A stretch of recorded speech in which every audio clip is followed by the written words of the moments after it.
It was past 8 on a Wednesday night when I pushed through the glass door of the laundromat, a bag of clothes in hand. The air was cold, the streets empty, inside. The lights were glaringly bright, and the rumble of machines echoed off the walls. Several dryers churned relentlessly, their metal shells shuddering like they were struggling for breath. The place wasn't large, a row of washers lined one wall, dryers on the other, with a few worn plastic chairs and a vending machine crammed into a corner. The white tile floor was cracked in places. I dumped my clothes into one of the heavy-duty washers, dropped in 4/4, and poured in a cup of detergent. It was usually quiet there at night.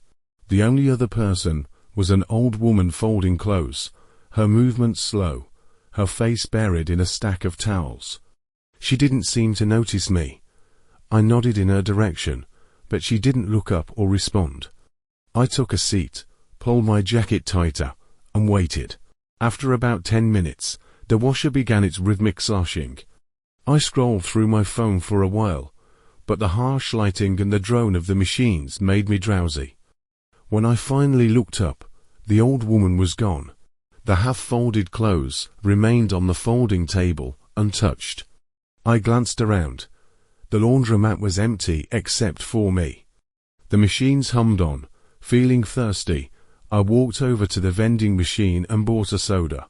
The thump of the can dropping seemed unnaturally loud in the hollow space. When I turned back, the folding table was completely bare. I froze, a knot tightening in my stomach. I'd clearly seen those clothes there just moments ago. Maybe she'd come back for them without me noticing, but there was only one door, and a small bell was attached to it. I knew I hadn't heard a sound. I took a few sips of soda and returned to my chair. My clothes tumbled behind the circular glass window of the washer, water sloshing against the pane. That's when I saw it, a shirt I didn't recognize. It was dark red. I didn't own anything that color. My load was all gray and blue tees and jeans, nothing red. I stared as the shirt swirled in the water, rising and sinking with the current. It looked old, frayed at the edges, like it had been worn 4 years. I walked closer and pressed my hand against the glass. When the shirt rolled to the top again, my heart lurched. There were large, dark stains across the chest, like something had dried and seeped into the fabric. My breath quickened.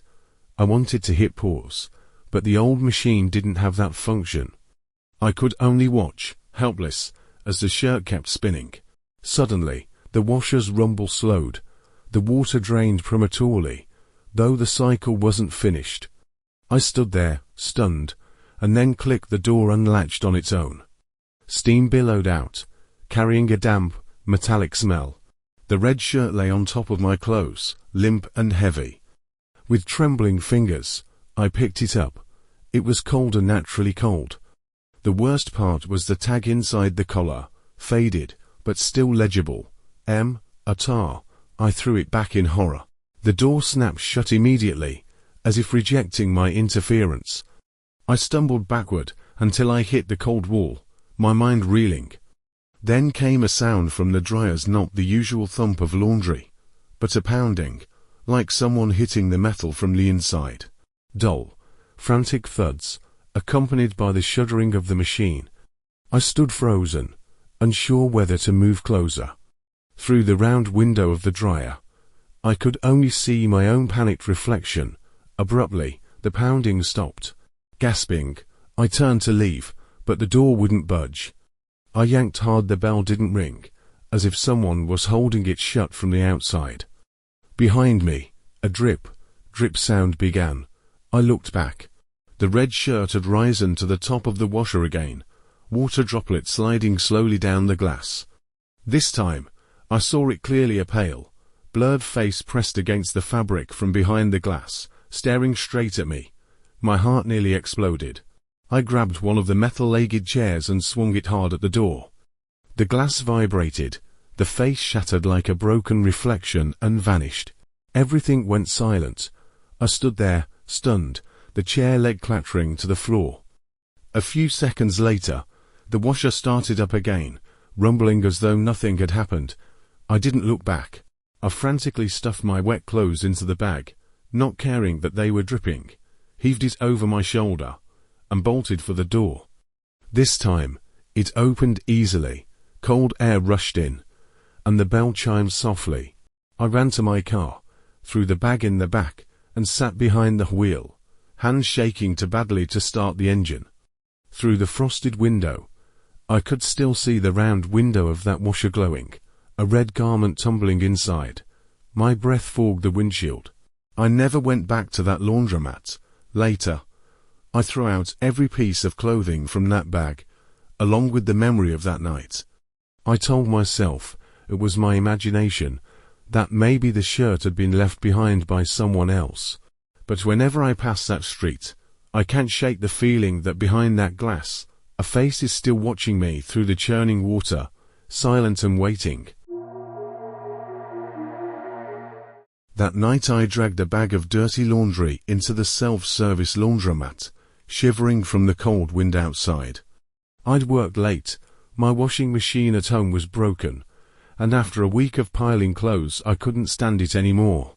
So, at 11 o'clock, I forced myself to head out.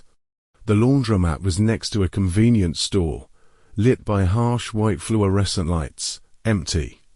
It looked like a soulless box.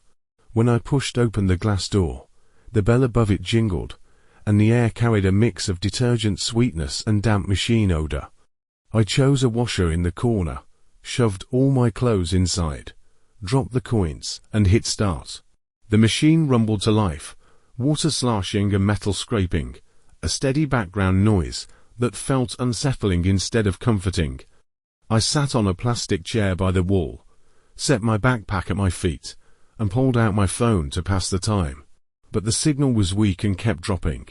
After a few minutes of irritation, I put it away and looked up, realizing I was completely alone. The place was spotless, but unnervingly quiet. A dozen machines stood lined up, each one like a cold open mouth, the light above making the floor flat and shadowless. I felt like I'd been dropped inside a glass box, with nowhere to hide. 10 minutes later, the bell rang again. A man walked in. He wore a dark coat and carried a small paper bag, one hand still shoved in his pocket. His eyes swept the room before he chose the machine farthest from me. He pulled out a few wrinkled shirts and jeans, not much at all, stuffed them in slowly, and fed in some coins. His movements were oddly deliberate, pausing like he was thinking between each step. Finally, his washer clunked to life. The shop fell quiet again, the hum of two machines filling the air. Time dragged. I was staring at the spin cycle when a sharp clang broke through. My head jerked up. The man was crouched in front of his washer, fiddling with something. Then he turned his head toward me, and his mouth pulled into a smile that never touched his eyes. I looked away quickly, uncomfortable. I stood and headed to the vending machine, bought a soda just to have a reason to move. The cap hissed open. I took a drink, then noticed he hadn't gone back to his chair. He was still crouched by the washer, half hidden in the shadow between it and the wall, his hand buried inside, like he was searching for something. I heard the crinkle of plastic, the scrape of metal against tile. Instinct told me not to look, but my eyes betrayed me. His hand held something long, thin, catching the light. I snapped my gaze back to my bottle, heart hammering. The washers roared louder. Or maybe it was just my pulse. Thoughts raced. Should I grab my damp clothes and leave? But lugging them home soaking wet would be a nightmare. And yet, staying here, my indecision froze when I heard footsteps. Slow, steady. He was walking toward me. Leather shoes striking the floor, unhurried. I bent over my phone, pretending to scroll. Out of the corner of my eye, I saw him getting closer. My chest tightened, breath quickening, palms damp. Then he stopped, right beside me. A moment later, he sat down, just one seat away, though the whole row was empty. I could smell smoke clinging to his coat, and underneath it, the sharp tang of rust. I forced down a sip of soda, my throat clicking. He didn't speak. His hands rested on his knees, fingers twitching slightly, still clutching something. Suddenly the wash cycle beeped and stopped. Relief surged through me. I jumped up, yanked my clothes out in one messy bundle, shoved them straight into a dryer. My hands shook so badly, I dropped coins, crouching to grab them while sweat ran cold down my back. He hadn't moved from the chair, but I could feel his stare burning into me. Finally, the dryer whirred on. I stayed rooted beside it, eyes glued to tumbling clothes, pretending nothing else existed. Then I realized he'd stood up too, but he didn't check his laundry. He walked slowly toward the back door, the one marked staff only. That door was always supposed to be locked, but when he pressed it, it creaked open. He glanced at me once, slipped inside, and the door swung shut. I froze. That door should never open. My body screamed to leave, but my legs felt weighed down. The dryer's heat poured out, heavy with damp air, making me even more uneasy. I tried convincing myself maybe he was staff, but his clothes, his behavior. It didn't fit. When the dryer beeped done, I didn't care that the clothes were still hot. I stuffed them into the bag, slung it over my shoulder, and headed for the front. Just as my hand touched the door, a muffled thud came from behind the back door, like something heavy crashing to the ground. My spine prickled. I didn't look back. I shoved the door open, rushed into the freezing night. The convenience store's neon flickered, headlights from a passing car stretching my shadow across the pavement. I quickened my pace, almost running to my car. I dumped the bag in the back seat, slid in, and started the engine. When I looked up, the laundromat's lights still blazed, empty, white, sterile. But near the back wall, just by that forbidden door, I thought I saw a shape. A shadow, still and waiting. My chest seized. I tore my gaze away and hit the gas. I never went back to that laundromat again.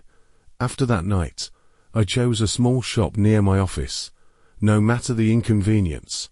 Yet every time I drive past that convenience store late at night, the laundromat is still lit, hollow, waiting, like it's always ready for the next person to walk in.